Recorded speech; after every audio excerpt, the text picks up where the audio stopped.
Hello and welcome to a new video for Luck Poker. Today I'm here to speak about bankroll. I will focus on cash games and I'll give you my personal advice.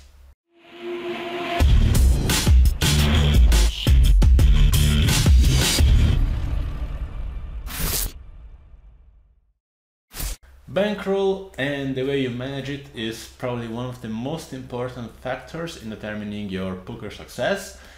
And I think you should put a lot of effort in planning the best strategy for you. When I speak about bankroll, I'm not speaking about all the money you have, all your savings. I'm just speaking about the money you set apart for poker specifically. And it's really important that those are not all your money, because if you put all your money in something with high variance as poker, you're gonna have a lot of stress. There are many bankroll strategies. Typically, they're split in aggressive and conservative bankroll strategies. An aggressive bankroll strategy means that you're going to play relatively high stakes compared to what you have to invest, while a conservative bankroll strategy, using one, means that you are playing low stakes compared to what you have as a bankroll. To give you some number, typically an aggressive bankroll strategy for cash games means that you're playing with like 20 to 40 buy-ins for the stake you are playing, and total buy-ins of course. And a conservative bankroll strategy means that you have typically at least 70 plus buy-ins for your stake. Is there one strategy which is definitely better than the other? Technically speaking, not, but there is certainly a strategy which is better for you specifically.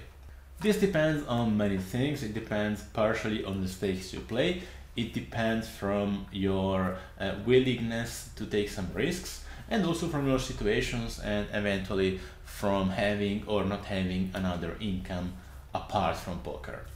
You know, the more aggressive is your bankroll strategy, the more you are risking your bankroll.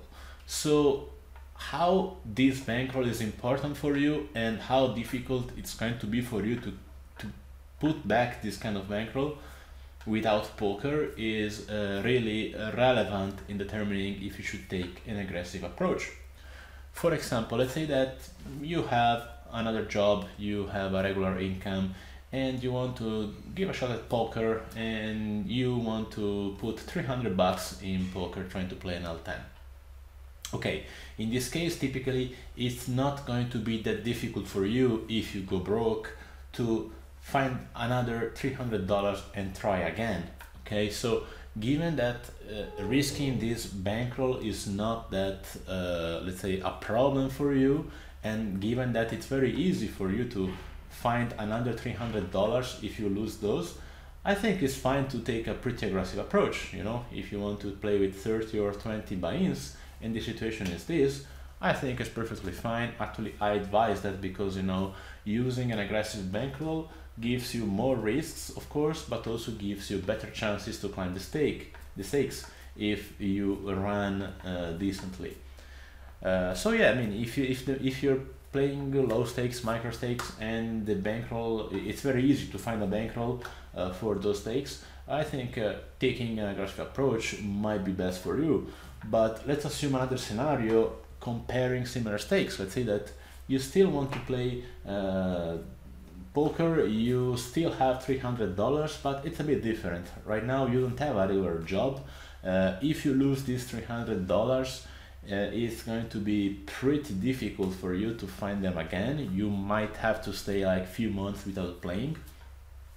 In this case, my advice is to use a much safer approach. Do not play an L10 if you have $300 and they are very important to you. It's difficult for you to get $300. Well, use them properly, okay? Do not go to an L10, try an L5, okay?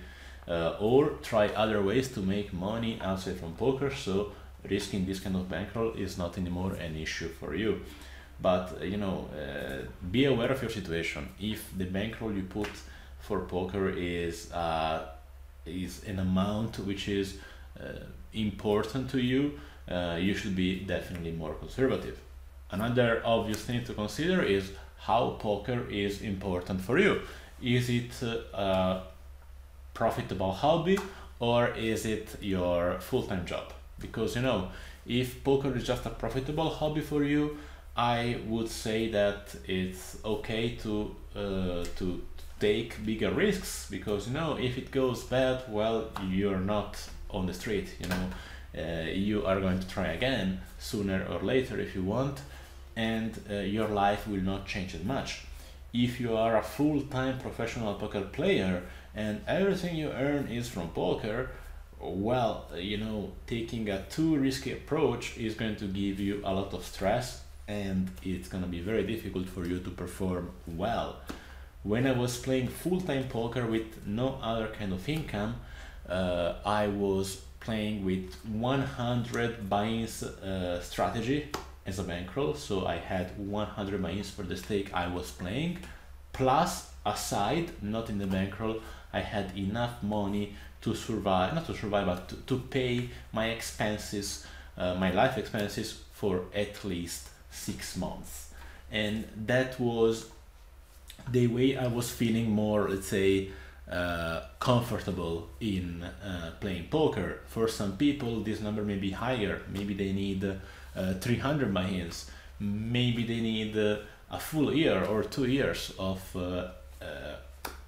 money apart to pay for their expenses, life expenses. So this is very personal.